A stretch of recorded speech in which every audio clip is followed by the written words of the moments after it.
What's up everyone, it's Kelly and today I've got another swatch and review for you. By the way, I'm not wearing nail polish right now, which is very rare for a swatch and review video, but I did cut a bunch of my fingers and I am just scared to put acetone near them right now, so I'm just going to be bare nailed for a little bit. So today we're talking about the newest collection from the Orly Breathable line for spring-summer 2023, and that new collection is called Sweet Retreat. So if you aren't familiar with the Breathable line, it's a little bit different from Orly's regular nail polish line. It's still vegan, meaning they do not use any animal-derived ingredients. It's cruelty-free, meaning they do not test their products on animals. And it's also listed as being formulated without harmful ingredients. But the Breathable line in particular is a one-step system, so technically you don't need any base and top coat with these. And the polishes are infused with treatment, so there's argan oil, pro-vitamin B5, and vitamin C, which supposedly helps with healthier nails. I cannot speak to the veracity of that claim, however, I will say I do find that my nails feel very good when I'm using the Breathable line, and I tend to wear them a lot in the winter because I feel like they're just very nourishing for me. So yeah, I really enjoy the Breathable line, and it's still a very similar good formula as is the regular Orly line. So for Sweet Retreat, we do have 6 new nail polishes. They are all cream finishes, and we've got ourselves a soft little rainbow here, but I wouldn't call these shades pastel. I think they're just a little bit brighter and a little bit punchier than the usual pastel color. So let me show you all the swatches first, then we can get into pricing, availability, my thoughts on the polishes, all that good stuff. So roll the swatch footage. So since this is the one-step system, I am not going to be using any base coat for the swatches. Of course you still can, but if you want to get those vitamins and whatnot into your nails, then you want to skip the base coat. But I always do top coat anyway, like I said. So yeah, starting with this first color, it's called Don't Sweet It, and it is a gorgeous, cool toned purple cream shade, and this is just the exact type of purple that I absolutely love. It's almost like a slightly lighter version of my favorite Orly shade, which is Synthetic Symphony, and I think they would actually look really gorgeous together, but I love this shade. It actually happens to match what I had on my eyes in the intro and outro of this video, but it's really gorgeous. It gave me perfect coverage in 2 coats, and it was really easy to work with. Next up, we have the shade Taffy to Be Here, and this one is a soft, cool toned pink cream shade. Now, I know I did say that these are not pastel shades. This one I actually would consider to be a pastel, and it is the only one of the collection that I would consider to be that. It still has this really nice saturation to it. You can see it's almost like this neon pastel color, and it has a really nice vibrance, but it's still a little bit softer of a shade. I actually loved the way that it looked in 2 coats, but I wasn't sure if it was picking up as vibrant on camera, so I ended up doing a 3rd coat just to show you guys. But I do think for my length, I would wear these in 2 coats. If you have longer nails, you might need a 3rd for this one. And next up, we have another pink shade. This one is called Burst Your Bubblegum, and this one is a super vibrant, cool toned pink cream, and this one is verging on neon territory here. It's kind of just that classic Barbie pink kind of color, and it ended up giving me really great coverage. Again, I was able to get this one in 2 coats, and I think it looks super gorgeous and bright and fun on the nails. I honestly don't even think that my camera did this one justice. I think it's just a little bit more neon-y in real life, and again, the formula was super easy. Moving on, we have the shade Are You Sherbert?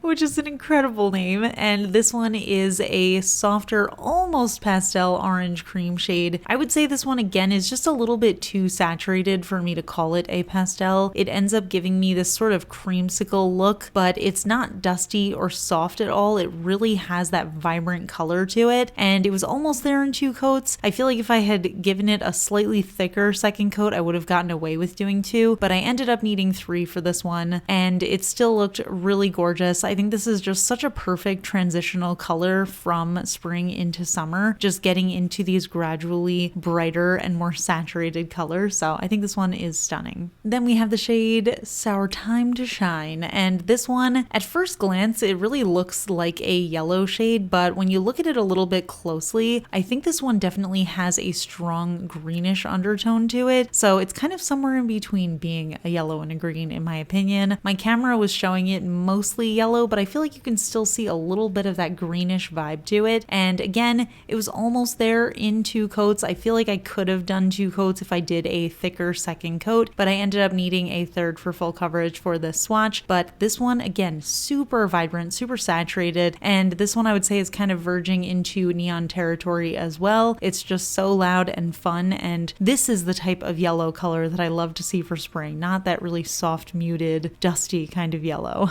And last but definitely not least, we have the shade Give It a Swirl, and this one is a gorgeous sky blue cream shade that almost has a little bit of a turquoisey vibe to it, but I would say it's a little bit too blue to be considered a turquoise. Maybe this is a Tiffany blue. I don't know. I always get it wrong what shade Tiffany blue is. I feel like it's maybe more turquoise than this, but maybe this is a Cinderella color. Actually, I've never seen Cinderella, so I don't know. Maybe hers is more blue, but either way, it's a really gorgeous shade. It definitely reminds me of a summery sky. I feel like this would be the perfect base for some white cloud nail art over it. I think it's so beautiful, and again, gave me perfect coverage in 2 coats. So here is the full collection together, and I have to tell you, this color story is absolutely flawless to me. I love the colors. I love the way that they all look together. I think they're so perfect for skittling, but I feel like they're also really perfect for nail art. I loved the formulas of all of them as well, and I found them to be incredibly self-leveling. So even if you're not absolutely careful with where you're applying your nail polish, it is going to smooth out pretty nicely on your nails, which I definitely appreciate. But yeah, at first I was thinking I was kind of missing a green, but I think when you see that yellow in person especially, you'll realize that it has a little bit of both yellow and green in there, so it really does check off both boxes for me. So yeah, those are the polishes, and overall I absolutely love them. I think they're so easy and workable, and I absolutely love this color story. It's pretty much a rainbow, but it's just a little bit different, a little bit more funky, and it's really reminding me of the sets that made me fall in love with Orly. You know, they had these really gorgeously curated sets of creams where you could just do any combination of color and do a Skittle manicure. I actually did do a Skittle manicure when I first got these shades. I'm not wearing it right now because I did cut a bunch of my fingers and I don't want to wear any nail polish until that heals, but it absolutely looked gorgeous and I was very upset to take it off. So I think these colors play really nicely together. I feel like they would be so gorgeous for a gradient or for water marbling or even just wearing on their own like I did, but overall just very impressed with the colors here. I also feel like with these shades being a little bit brighter and more saturated than a pastel shade makes them such a perfect transition from spring into summer. They're not exactly neons, but they're also not a little bit soft like springy. They're kind of just sitting somewhere in between, and I think they work very well for both seasons. And they're also just good staple shades to have, you know? So yeah, overall, I definitely enjoyed these polishes. I can see myself wearing them a lot for this season and also for the summer, and I'm just overall really excited about them. So these polishes come in 18 milliliter bottles, which is absolutely massive. They do have a wide flat brush that has a rounded tip, so application's really easy as well. And they also have a rubberized cap, which means it's super easy to open them. The bottles do not get stuck, which is